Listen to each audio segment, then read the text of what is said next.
The Western EV narrative just broke in public. For years, Detroit and Europe trained the market to believe the future would arrive in neat, respectable steps. First 400 volts, then 800 volts, then a little more efficiency, a little more range, a little more charging speed. But that ladder is already collapsing. Xiaomi, a company the old auto industry would have laughed off as a smartphone brand, is now pushing the SU7 Max toward an 897V silicon carbide architecture, while Xiaomi says its HyperEngine 5 8S has already entered mass production at 27,200 revolutions per minute. That is not an upgrade path. That is a hostile rewrite of the roadmap itself, and that is the part legacy automakers should fear most. Because once a newcomer stops optimizing the old rules and starts rewriting the physical limits underneath them, the entire hierarchy begins to rot at once. This stops being a story about faster charging or a quicker sedan. It becomes a story about whether Ford, GM, Volkswagen, and even Tesla are still competing in the right war at all. If China is now scaling near 900-volt systems, ultra-high-speed motors, and next-generation materials into real production, then the old guard is no longer defending leadership. It is defending a disappearing era. This is where the public conversation becomes dangerously misleading. Most people hear 897 volts and think about one thing only: faster charging. That consumer headline hides the real engineering story. Near 900 volts is not just a bigger number on a brochure. It is a much harsher electrical environment where thermal behavior, insulation strategy, and system stability stop being secondary design problems and become architecture-level survival problems. Because voltage does not rise politely. As system voltage increases, the required spacing between conductive elements also increases, both through air and across insulating surfaces. The higher you go, the less room you have for sloppy packaging, weak insulation margins, or mediocre component integration. Every connector, every bus bar, every seal, every switching event starts living under more stress. That is why this matters far beyond charging speed. A platform operating this high is forcing the manufacturer to win multiple battles at once: electrical isolation, heat control, packaging discipline, and long-term durability under real-world vibration and use. China is not just raising voltage, it is proving it can industrialize the consequences of raising voltage. And that is exactly why the old Western roadmap suddenly looks fragile. For years, the industry treated voltage escalation as a gradual upgrade path: 400 volts first, then 800 volts, then maybe a little more. But once a newcomer begins normalizing 897 volts in a production car, the question changes completely.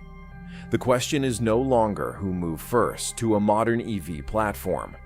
The question becomes who actually built an engineering stack capable of surviving the next voltage regime without cooking the electronics, bloating the packaging, or compromising reliability. The real shock inside Xiaomi's EV push is not the charging headline. It is the quiet collapse of the silicon-era powertrain. For years, the industry kept pretending the path forward was simple push. A little more voltage tune the inverter, a little better improve, cooling a little more, and the old stack would survive. That illusion is now breaking. Xiaomi's high-voltage platform is built around silicon carbide, and that changes the game at the exact point where legacy engineering begins to run out of room. That matters because silicon carbide is not a cosmetic material upgrade. It exists for harsher electrical reality. This is what happens when an automaker stops treating heat as a side effect and starts attacking it at the semiconductor level. The inverter is no longer being asked to survive around the limits of old silicon. It is being rebuilt to operate in a more extreme voltage regime, with less wasted energy and less thermal punishment. And that is why this is so dangerous for Detroit and Europe.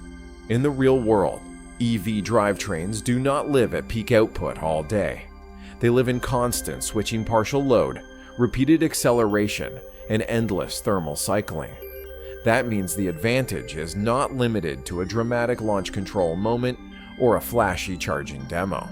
It compounds quietly every minute the vehicle is in motion. And once that starts happening, the conversation changes completely. This is no longer about whether China found a faster way to charge a battery. It is about whether the West stayed too long with a semiconductor foundation that now looks old at the exact moment the battlefield turned brutal. And once the voltage story moves past the inverter, the next wall is brutally mechanical. It is one thing to move more energy through the system.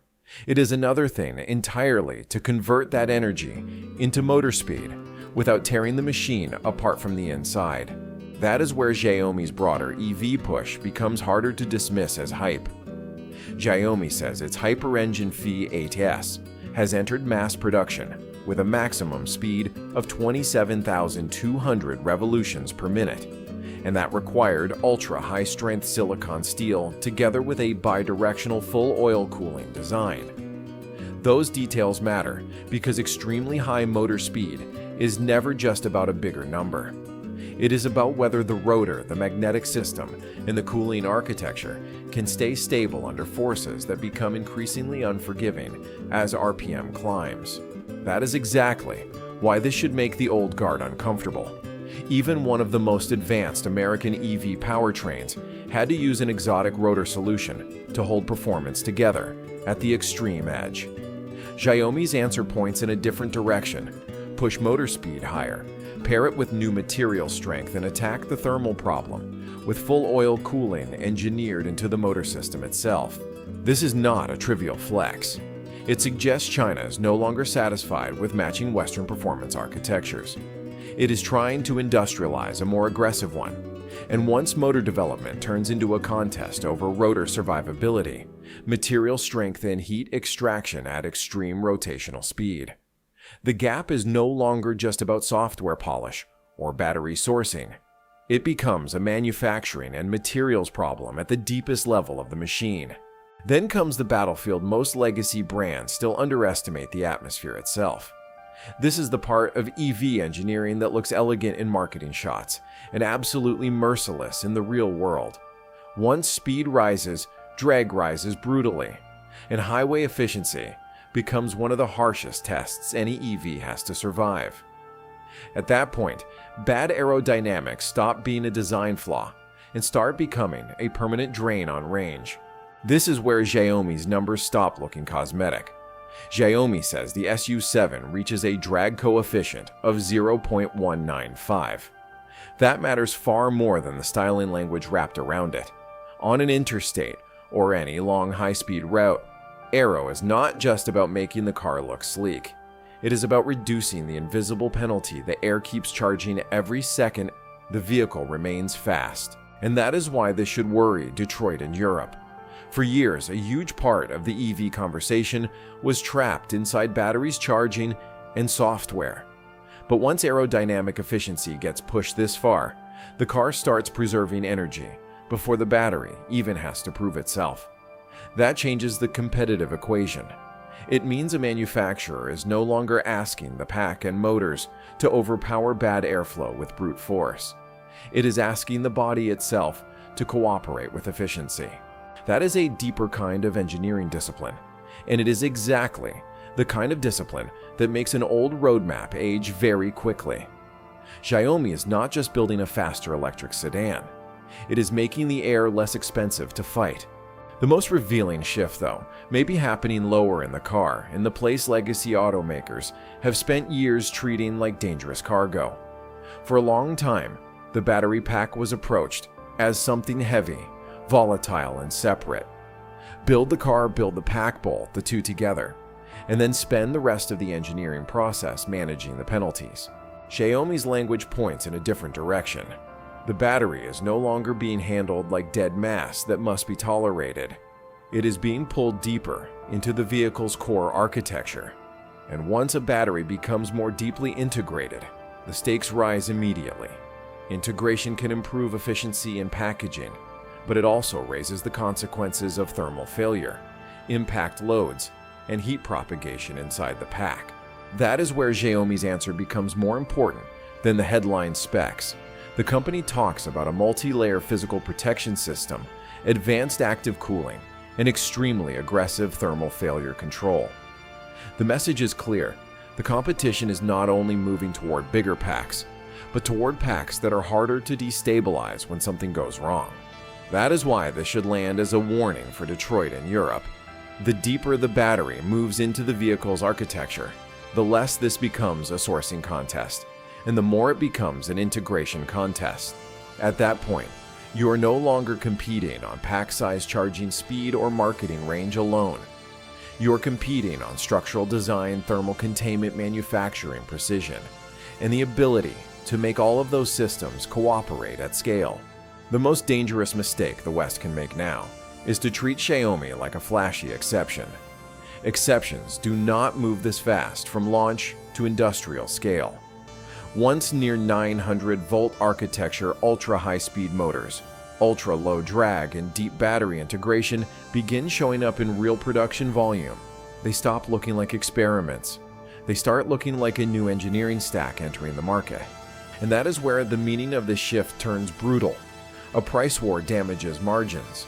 A technology stack shift damages roadmaps. If one side is still refining the old assumptions of EV development, while the other is redesigning semiconductors, motor materials, aerodynamics, and battery architecture, at the same time, then catching up stops being a matter of releasing one better model next year.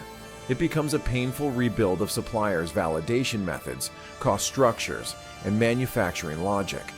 That is the real threat here. The implication is not simply that China can build a competitive electric sedan. It is that China may now be industrializing a different definition of what an EV platform is supposed to be. That is why this moment should be read as a warning, not a celebration. The old guard can still win markets, protect brands, and defend profits for a while. But those are late-stage defenses if the underlying engineering map is already shifting under their feet. And maybe that is the most unsettling part of all. Industries almost never collapse the way people imagine. They do not usually die in one dramatic headline, one bankruptcy filing, or one humiliating quarterly report. They die when their internal map of the future quietly stops matching reality. They die when the problems they think they are solving are already old, while someone else is solving the next layer down. And that is what makes this moment so dangerous for the Western auto industry. It is possible to survive a bad product cycle. It is possible to survive a price war. It is even possible to survive a weak EV rollout. What is much harder to survive is discovering too late that the rules underneath your entire engineering culture have already changed. Because once that happens, scale becomes a trap. Legacy factories become slower to adapt. Legacy supplier networks become harder to rewire. Legacy validation systems become too cautious for a battlefield that is moving too fast. And suddenly, what once looked like strength starts behaving like weight. That is why this story should not be read as a prediction that one company has already won everything. It should be read as something colder than that.